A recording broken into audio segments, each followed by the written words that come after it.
Hi, and welcome to another analysis video from the US Chess Championship. Now in this game we have the challenger to the world crown, Fabiano Caruana with the white pieces against Alexander Lenderman. And I have to say I have some mixed feelings about this one because it is the French defense, my favorite opening. So I was very happy to see Alexander Lenderman employing this opening. Caruana with white pieces went d4, d5, and nowadays knight c3 is considered the most critical test of the French. And Lenderman went for the most imbalanced here, the Winawer variation, which is one of my favorites. And we go down the main line with e5, c5, a3, bishop takes c3 and b takes c3. So black gives up the bishop pair, white has the bishop pair, but in return white has damaged the pawn structure on the queen side.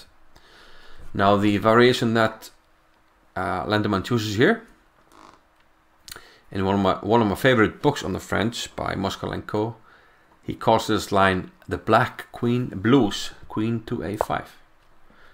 So I thought this was an appropriate title for the video, because it's being played in St. Louis, which many people associate with blues.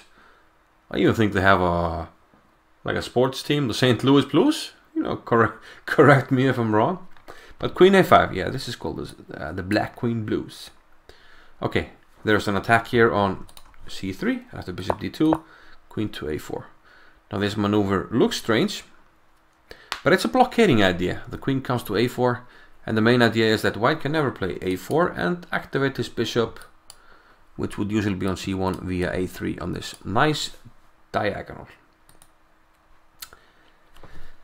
Now, Caruana played queen to g4, which is the critical move. And here we have some options for black. I've had this position in my games, and there's a choice between what Lenderman played, king f8, or to play g6. And I played both moves myself. g6 is interesting as well. Sometimes white pulls the queen back to d1, sometimes he plays ideas with h4. But the ideas are a bit different. King f8 looks a bit strange to the untrained eye, because you're moving a king, you're not going to be able to castle. But on the other hand, you are covering this weakness here, and the position is closed. Often it gets even more closed with c4, and with the position closed, the king being on f8 and not being able to castle quite often isn't much of a problem. Quite often black is able to exchange slides with bishop via this maneuver and then play h6, knight e7, and the king often finds shelter on h7. It's a long way away, but that's sort of the one of the ideas for black. Now, here an interesting moment. Caruana mentioned that he had seen this variation in New and Chess Yearbook, which is a periodical which is published, I think, 4 times a year by New and Chess, which is a company based in the Netherlands. And in those books you have theoretical articles, very high level stuff. And one of them was on this variation. And he saw that the move h4 was mentioned.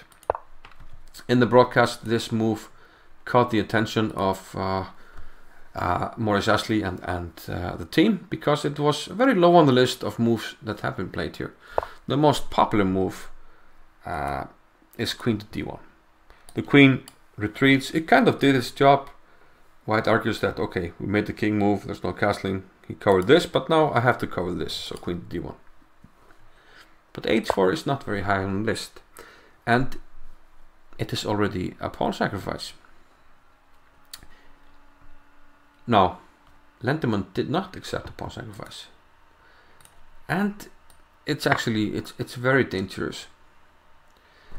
And usually when I play this line, I'm very hesitant to take such a pawn. And the thing is that you're so far behind the development and you want to keep the position closed. Taking such a pawn, you're just giving up too many tempos. White will have, I'm not even sure what the best move is. Rook c1 comes to mind. But there's also ideas of rook h3 followed by bishop d3, knight f3, etc. And black has to be careful about not being just run over with the activity of the white pieces. So in high level chess, I think very few players would consider taking on c2. And Lenderman certainly didn't, and he played knight c6. Now, myself, I would be more attracted to b6, which is more like a standard French idea to try to play bishop a6. Either b6 or knight to e7. It seems to me that you want to play these moves before you play knight c6. Knight c6 isn't, you know, high on the list of candidate moves in my opinion. But okay, knight c6 was played, and now first h5 by Caruana, and black can almost never allow h6, so he has to play h6 himself, more or less forced. And now the queen retreats. Caruana figures, okay, the queen has finished its job on g4 and covers this. Also, this is coming, which quite often threatens d takes c5. But here, again, I think that black should play b6, which is more in the spirit of the French. You want to exchange this bishop, put it on a6, and exchange it with this guy. And if you can do that, you quite often get structures that you know better than your opponent, and you can play it confidently. So let's say like knight f3, bishop a6, rook h4. We take on f1. I think this was even mentioned by Caruana. Takes on d4, and knight g to e7, and we have more of a French-looking position. And I wouldn't be too upset to get this position out of the opening. Okay, the king is here, but quite often this king can safely go to like d7, and if white doesn't play energetically, we will get the rook on the c file. Pressure here. There's a nice square here for a knight or a minor piece or a major piece, and I think black is actually doing quite well. So the next move of Lenderman was criticized by Caruana. She takes d4, and even more so the next move. Again, black should, you know, get on with it, play knight g7, maybe even b6. But he played d takes c3. And okay, even though black is winning a pawn, you have moved your king, you can't castle, so this means you don't want to open up the position, which is precisely what black has done, open up the position. White also has a bishop pair and a lead development, so all in all, this leads to a very nice advantage for white, and black just has to play so accurately, it's almost impossible. The next move, g5, this looks very extravagant, and it's clear that black is on the back foot already. Okay, the idea was if h takes g6, which is what Caruana played, queen e4 picks up the pawn, but nonetheless bishop e2, white is getting very close to connecting the rooks, queen takes, and queen to d2. Taking here, it's not worth it. You're so far behind the development, so knight g to e7. But curiously, after bishop d3, I think, okay, black is worse, but he can try bishop d7 and, you know, try to defend, but it's difficult, you know. White is much better. Black is behind the development. White has a monster black squared bishop. Bad king, no coordination. I don't know. After bishop d3, but nonetheless, what Lenderman did is just harikiri. It's, you can't survive this. King e2, rooks are connected. This guy's coming over here. Queen has to move again, but now rook to h4. This was also an option, but Caruana played rook h4, queen g7, and now the other rook comes also with tempo. So too many tempos. The rooks are getting ready to double, go to the f file. Nice bishops, bad king. The game did not last long. Knight g6, rook f4, and you know, this rook is even hanging with check, but you can't take it because the queen doesn't have a square. That's how bad it is.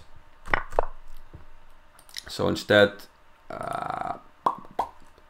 knight c to e7 was played, but yeah, okay, the position was already lost. Bishop e4 by Caruana, and now it doesn't really matter, but okay, Lenderman played a5, and this allowed a nice finish.